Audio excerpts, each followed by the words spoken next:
जय हिंद दोस्तों एक बार फिर से उन बच्चों को धोखा मिला है जो बच्चे भर्तियों का इंतजार करते।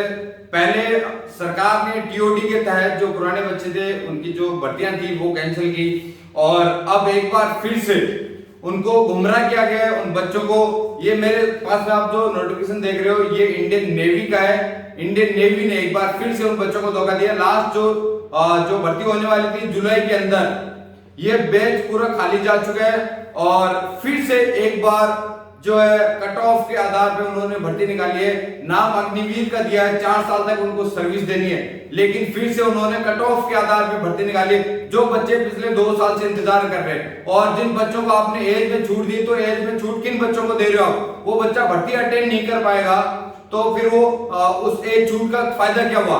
एयरफोर्स की भर्ती पिछले 2 साल में आई है, वो बच्चे तो ऐसे बूढ़े हो जाएंगे, फिर ऐसे उनकी एज निकल जाएगी, कब वो भर्ती अटेंड करेंगे? आपने इनडायरेक्टली बच्चों को गुमराह किया है और इसके ऊपर कोर्ट में हमें जाना जरूरी है। और अगर हम कोर्ट में नहीं जाएंगे तो ये भर्ती कट ऑफ के आधार पे होगी।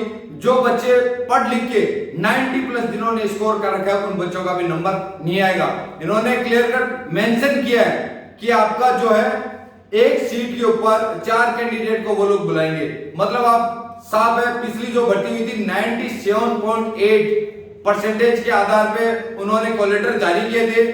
और अगर आप पीछे का स्कोर देखो, जो जितने भी बच्चे हैं वो सारे प्रमोट हो गए। जो प्रमोट हो गए उन बच्चों को आपने 99% दिए हुए और कुछ बच्चों के 100 है, 95+ है। जो बच्चे पढ़ लिख के 1-1.5 साल पहले जिन्होंने स्कोर किया था 90+ स्कोर किया था उन बच्चों का नंबर नहीं आएगा।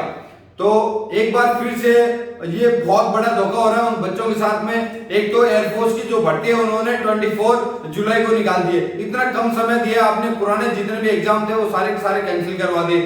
अब आपने जब समय दिया उनको 1 महीने के अंदर, जो बच्चा पिछले 1.5 साल से तैयारी छोड़ चुका है, जिसका 100% सिलेक्शन होना था, वो बच्चा 1 महीने के अंदर कितनी तैयारी कर पाएगा? वो कैसे कंपटीशन फाइट कर पाएगा? ऊपर से आपने ये 4 साल वाला जो स्कीम लागू कर रखी है। फिर से जब नेवी की बारी आई कि भी चलो कोई बात नहीं, इसमें नहीं तो हम तैयार हो रहे हैं, नेवी के अंदर फाइट कर लेंगे, आपने एज में छूट तो दे दी, लेकिन उसमें फिर से आपने कट ऑफ जो है उन बच्चों के ऊपर थोप दिया है। वो बच्चे किस तरह से अपने आप को तैयार कर पाएंगे? एक तरह से ये सरासर गलत है उन बच्चों के साथ में। उन बच्चों को कोर्ट में जाना ही पड़ेगा। अगर आप कोर्ट में आज नहीं गए तो ये आपके ऊपर थोप दिया जाएगा। इसलिए ये भर्ती कैंसिल होनी चाहिए कि एक तो टीओडी का, ऊपर से ये 4 साल वाला और साथ में आपने परसेंटेज कट ऑफ के आधार पे ये बच्चों के ऊपर थोप दिया है। तो फिर बच्चे जाएंगे कौन? किस तरह से बच्चों को गुमराह किया जा रहा है और किस तरह से शो ऑफ किया जा रहा है। आपने वैकेंसी तो निकाल दी कि बोला 3000 की वैकेंसी है, इसमें गर्ल्स को उन्होंने पहली बार मौका दिया है और वो भी जो है अग्निवीर के आधार पे होगी। इसलिए मेरी उन बच्चों से रिक्वेस्ट है और गवर्नमेंट के लिए भी ये चीज है कि दोबारा से हमें फिर से सड़कों पे उतरने के लिए आप मजबूर कर रहे हो। हमने पहले भी कोई भी सरकारी संपत्ति को नुकसान नहीं पहुंचाया, शांतिपूर्ण तरीके से सरकार के खिलाफ और ये जितनी भी नीतियां थी इनके खिलाफ प्रदर्शन किया है। लेकिन अब फिर से उन बच्चों के लिए एक बार दोबारा हमें उतरना पड़ेगा।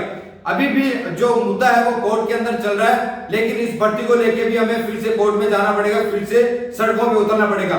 इसलिए गवर्नमेंट से और इंडियन नेवी के जितने भी जो आला अधिकारी हैं उनसे मैं रिक्वेस्ट करना चाह रहा हूं, दोबारा से आप इसके ऊपर पूर्ण विचार करें और ये जो कट ऑफ का जो परसेंटेज का जो आपने एक जो लोगो लगा है, बच्चे जो नोटिफिकेशन इसको ठीक से पढ़ते नहीं है, लेकिन उन बच्चों को फिर से आपने गुमराह किया है। इसलिए इसके ऊपर पूर्ण विचार किया जाए और दोबारा से हमें इसके लिए कोर्ट में जाना बेहद ज्यादा जरूरी है। नहीं तो वो बच्चे फॉर्म नहीं फिलअप कर पाएंगे, ना ही वो एग्जाम फाइट कर पाएंगे, ना ही उनका कोई सिलेक्शन आएगा, ना उनका कोई कॉल लेटर आएगा।